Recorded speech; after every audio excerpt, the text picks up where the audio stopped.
bent is it? That wheel's straight, and this one's. So you snap something. It's okay, it's okay. Don't stress. Don't worry about it. That's cars, bro. Yeah. Cars are fixable as long as you guys are alright. Yeah, yeah. Okay, so a lot of you guys have been in my DMs and messaging me, asking me questions like, hey bro, my partner / significant other has a really fantastic car that's worth decent coin and it's getting quite rare. What's the best way to crash it into a curb to show how much I love them? Well, to all those people, I've got just the video for you. So I'm going to run through what happened a couple months ago, and yes, I'm only putting this video together now because watching the footage back right after the crash was kind of traumatizing, but it's all good now. Back in August, my girlfriend Michelle and I attended a pretty fresh event held by the Australian Drift Club called Women in Drifting. Basically, it's for women to learn to drift in an environment without the traditional sausage fest and the potential intimidation that that kind of environment might have. It was a really wholesome day. They started off doing donuts around cones, and they moved to a small figure eight, and then finally doing the full course on the skid pan. And I was sitting passenger and filming and stuff.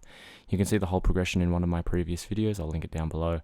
Michelle was doing amazing. Like, she was getting real comfortable with the figure eights and consistently linking them and getting the transitions smoother and smoother and building confidence, which is something you need with her car because it doesn't make much power until it gets on boosts, which is also where it all went wrong for me. So her car is a 1995 200SX S14 with a very decent engine setup. It's a SR20 DET with a stock bottom end, but with a fully worked head, like 262 cams, T28 turbo, Niz tune.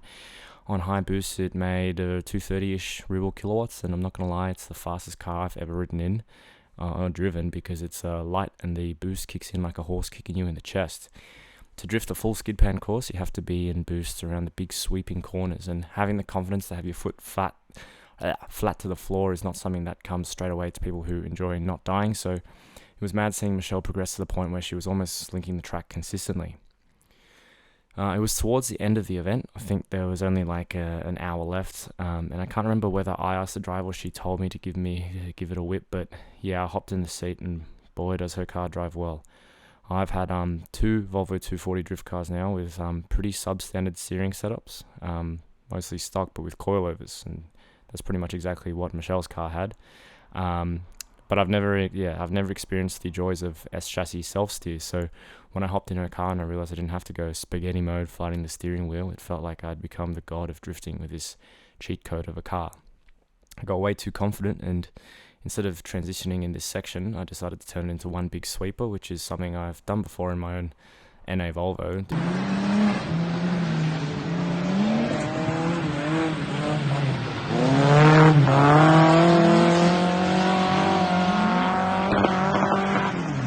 The difference here is that this car is boosted, and I've never owned a turbo car in my life, so in my stupidity I neglected to account for the surge of power, left my foot on the throttle a second too long.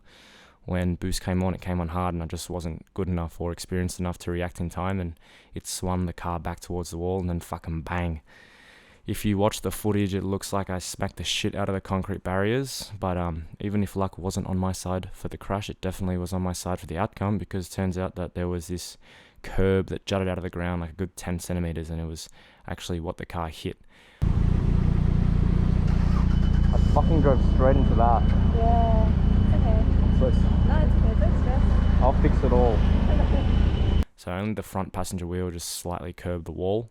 You can see the car bounce over the curb twice, and when we come to a stop, I'm like completely shocked, and all I felt for the next month was the most shame I've ever felt in my life. They had to skull drag the Silvia off because the passenger tie rod was bent. Jesus fucking Christ. Fuck! From straight to 90 degrees, and both the front and rear control arms on the passenger side were bent and twisted from where the car hit the curb. The damage wasn't all that bad in the grand scheme of things, especially considering the body was relatively undamaged. In fact, it wasn't damaged at all from the crash. Neither of us were hurt, apart from my pride, but yeah, it could have been a lot worse. When we had gotten to the pits and I'd just gotten out of the car, we were standing up, and I was just like staring at the damage. This old dude comes up to us and was like, "Cheer up, mate. You can either cry about it or you can laugh about it, because that's it. Either way, the outcome's the same." I found that pretty interesting. Hey guys. Didn't help me though. I was still pretty devastated. Michelle had driven the car to the event and was planning on driving home in the same car, so I was like, how are we going to get her home? But thanks to the help of a few people who came to help, I hatched up a plan. We got Big Johnny with the AU, gave me a hand pulling the suspension apart because I've never worked on an S chassis in my life. We decided to try and straighten up the tie rod the best we could so that we could at least drive the car onto a trailer.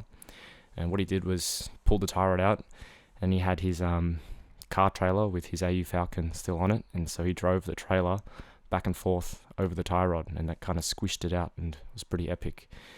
Straightened it out enough to the point where you could drive in a wobbly but sufficiently straight line. And we put the car back together, drove it up to this parking area out of the way of the events that were running that night. Michelle and I hopped into the Pulsar, legged it back to my parents' place to dust off their 80 Series Land Cruiser, and we picked up a trailer from the 7-Eleven in Lakemba, went back to Eastern Creek with the cruiser and the trailer, and picked up the S14. I had to take the bumper off to get it on the trailer, and I had to jack the shit out of the front of the trailer up super high because those service station trailers have super short ramps, which makes it a pain for low cars to get on and off. Like when I was putting the Volvo on at the last event, I had to jack up the trailer, jack up the Volvo, repeat the process until the car got on. But anyway, got that done, took it back to mine where I'd park it up and fix it over the next 2 months. 2 months? Why did it take you 2 months to replace some suspension?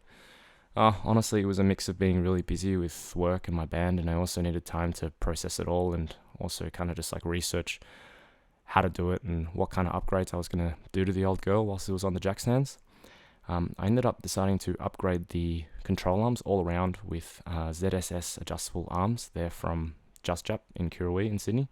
They're identical to the hard race one, but they're red and a couple $100 cheaper. They're literally identical. I went with the standard tie rods, but with the ZSS roll correction tie rod ends. I'd spoken to a few people about, what direction to go with it, and they suggested that it was always good to leave the tie rods as a weak point so that, if the car got into a hit again, the tie rod would be the first to give out as opposed to the chassis or something more significant and expensive. Kind of chipped away at the car, got the new bits in. Whilst that happened, I saw a set of titanium lip Gramlite 57S Pros, which are super rare, OG drift wheel. They popped up in really good specs, 18 by 8.5 for the front and 9.5 for the rear, and -2 offset all round. Michelle never really liked the bronze color of the T37Vs on the car, so she copped the Gramlites. And I spent a good half day adjusting and getting the fitment right, and I'm not gonna lie, it looks pretty fucking mad and it doesn't rub. Took it to the local alignment shop, which is the family mechanic, and we've been going there for years, and every time they see me they're like, "What now, Kevin?"